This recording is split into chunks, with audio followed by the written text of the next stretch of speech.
வணக்கம் நேயர்களே. இன்றைய நிகழ்ச்சி நாம் சந்திராஷ்டமம் என்றால் என்னவென்று பார்ப்போம். பொதுவாக பெரியோர் வீடுகளிலே இன்று சந்திராஷ்டமம் என்று சுபகாரியங்களை விலக்கி வைத்துள்ளார்கள்.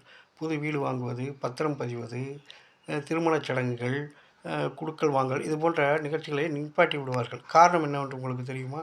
வாங்கள். மேச லக்கணம். இந்த மேச லக்கணத்திலே அஸ்வினி நட்சத்திரம் என்று வைத்துக்கொள்வோம். இன்று அதிலே சந்திரன் இருக்கிறது. அப்போ மேசராசி. இந்த மேச ராசிக்கு 6ஆம் இடம் வருவது கன்னியா ராசி. இந்த கன்னியா ராசிக்கும் இதுக்கும் இடையே உள்ள தூரம் 6 கட்டங்கள். மேசம், ரிஷபம், மிதுனம், கடகம், சிம்மம், கன்னி.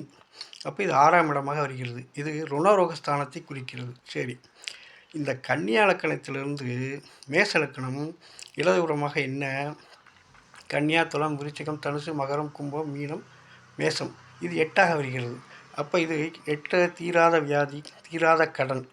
எனவே இன்று கன்னியா லக்கணத்தில் உள்ள அஸ்வினி ராசிக்காரர்கள் எந்த காரியத்திலும் ஈடுபட மாட்டார்கள். இது ஒரு ஜோதிட நம்பிக்கை என்று வைத்துக்கொள்வோம். சரி, இதற்கு அடுத்ததாக நாம் பார்த்தோம் என்று சொன்னால் திருமண பந்தத்திலே இது முக்கியமாக பார்க்கப்படுகிறது. சாஸ்திராங்க தோஷ ஜாதகமா என்று எப்படி என்று பார்ப்போமா? மேச லக்கணத்தை எடுத்துக்கொள்ளுங்கள்.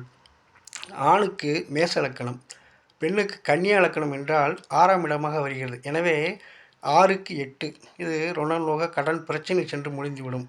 எனவே இப்படிப்பட்ட ஜாதகத்தை சேர்க்க மாட்டார்கள். சரி, ராசி என்று வைத்தாலும் மேச ராசி என்று வைத்துக் கொள்ளுங்கள்.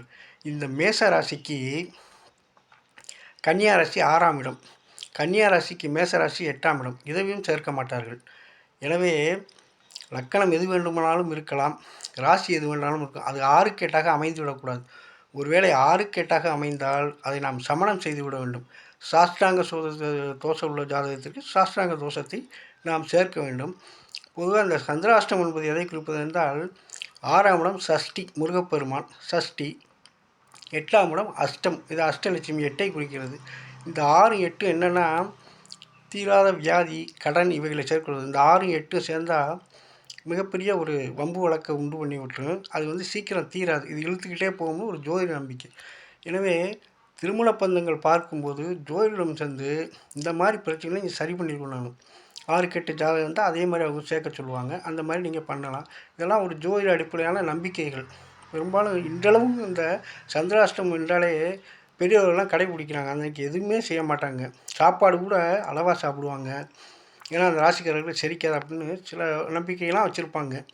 நம்ம இந்த ஜோதிடத்து மேல் நம்பிக்கை கொண்டு அந்த வழியை நம்ம பின்பற்றணும். அதுதான் நமக்கும் நல்லது. சரி, வணக்கம் ஜோதிட அன்பர்களே. நன்றி, வணக்கம்.